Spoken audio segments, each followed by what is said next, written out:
This week on Idiot Detective. Yeah, I saw Cory Wong last night. He killed it. Killed? Yes, I mean, the way he handled that axe. Oh, incredible. Wait, he used an axe? Totally. I mean, he slayed with that thing. Slayed. Whoosh, whoosh, whoosh, whoosh, whoosh.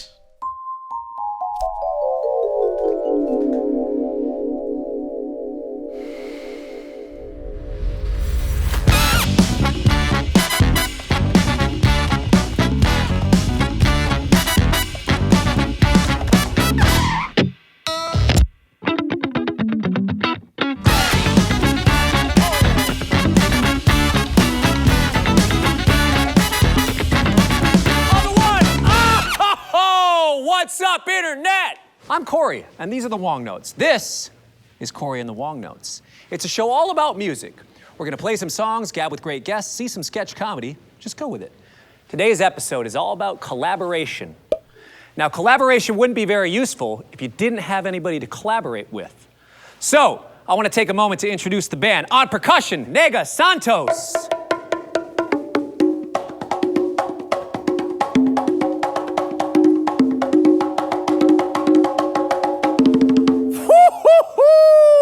On the drums, Petar Janjic. Dobro večer ljudi, ja sam Petar Janjic iz Srbije I veliko mi je zadovoljstvo da budem večeras ovdje sa Korijem. And on the keyboards, Gastonguay.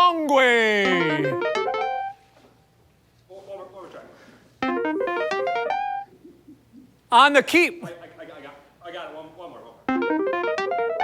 Back here we have an extension of the Hornheads, which has now morphed into the Wongnotes Horns, led by Michael Nelson. Hit it!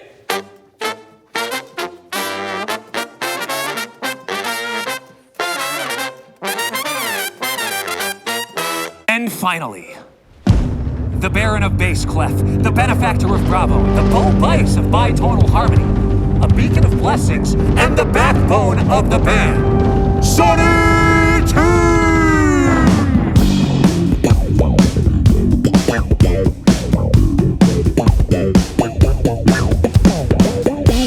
Stick around, we got a great show for you. We got Cody Fry, here we go. 1, 2, 3.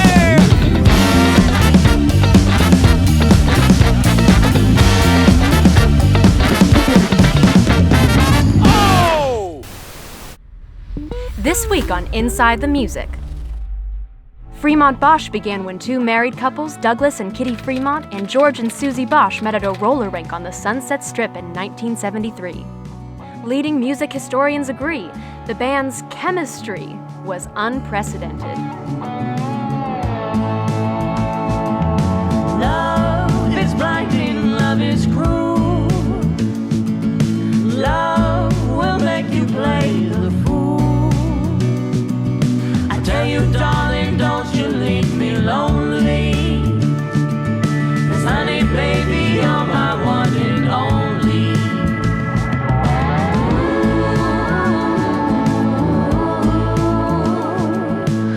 Douglas, a closeted asexual, was kicked out of the band in 1974. For a while, Fremont Bosch worked as a stable throuple. But that fell apart after 2.5 new couples entered the band in 1975.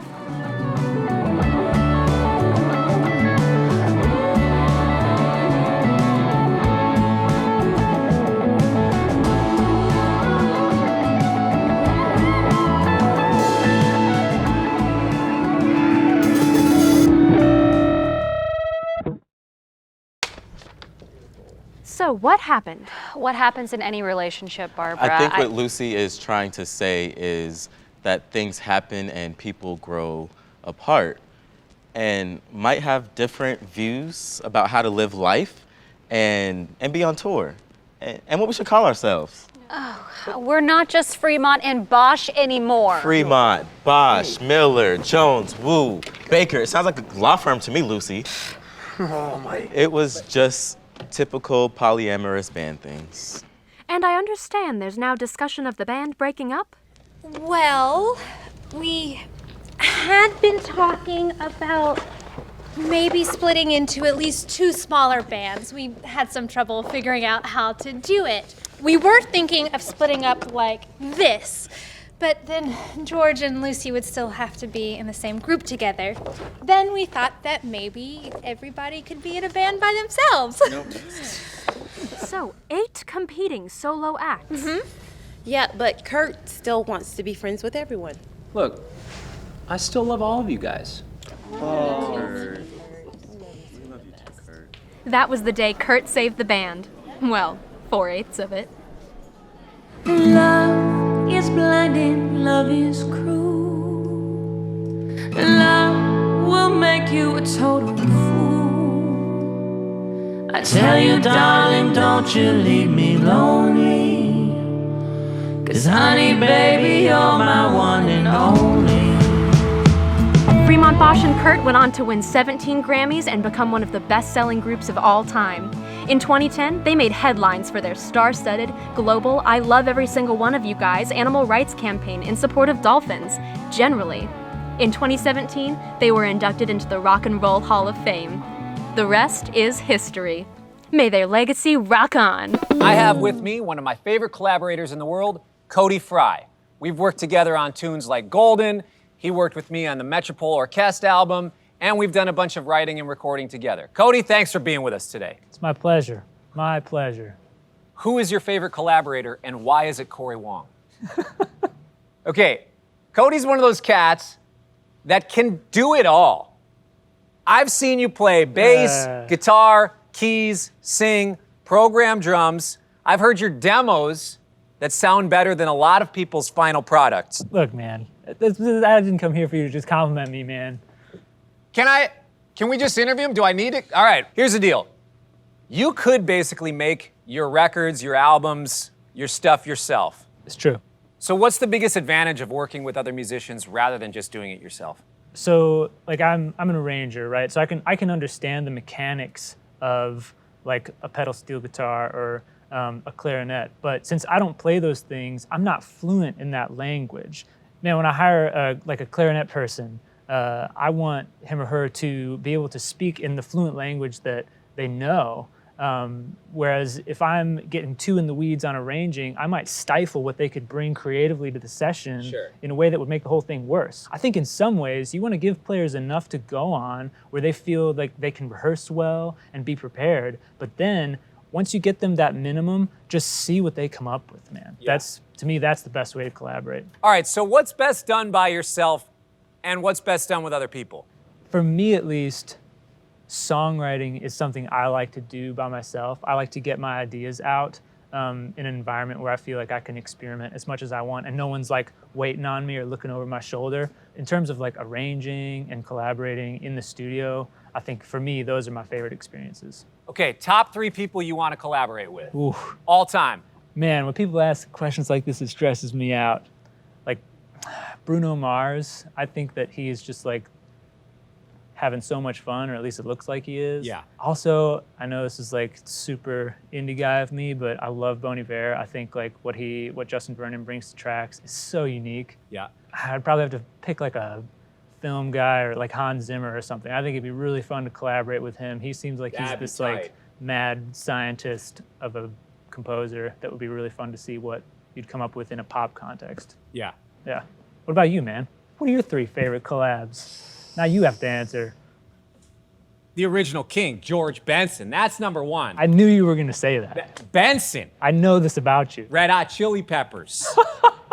Alanis. The White Stripes. Marcel Marceau. The Mime? Yes. Pat Metheny. James Valentine. Betsy Ross. Referees. Steve from Blues Clues. Waldo. Italian Gondoliers. Those things outside of the barber shops. Tony the Tiger, candy canes, zebras. That's what I'm talking about. All right. Well, Cody, thanks so much for joining us today. Yeah, man. You know what? Speaking of collaboration, let's hit this tune that we wrote together. Let's do this thing. Let's do it.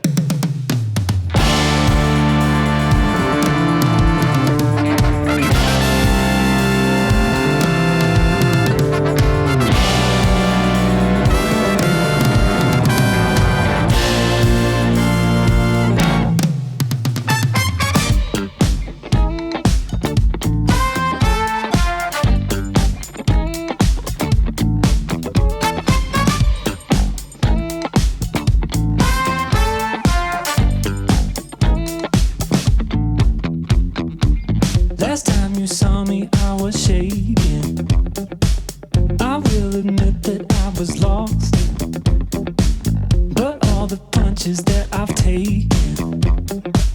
They built me up, but while you got soft,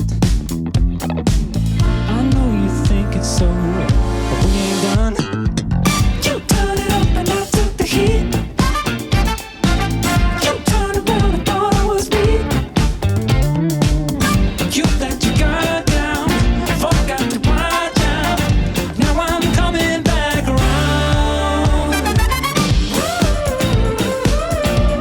I'm coming back.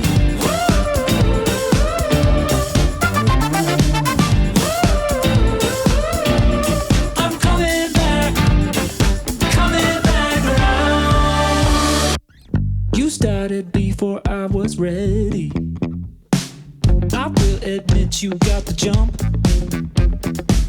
but I've been working slow and steady. When you burned out, I'll burn you up. I know you think it's so, but we ain't done. You turned it up and I took the heat. You turned around and thought I was beat. You let your guard down, forgot to watch out. Now I'm coming back around. I'm coming back.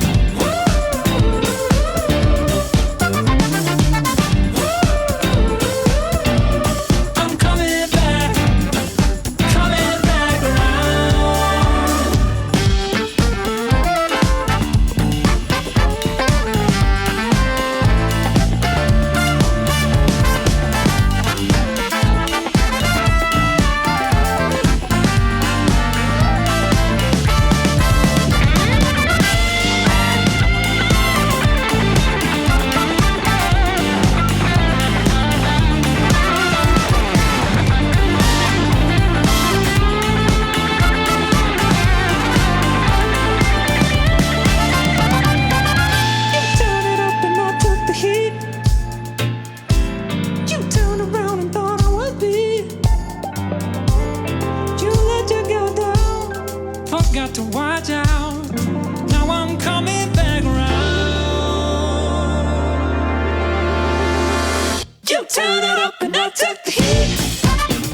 Big thanks to Cody Fry for joining us. We'll see you next time.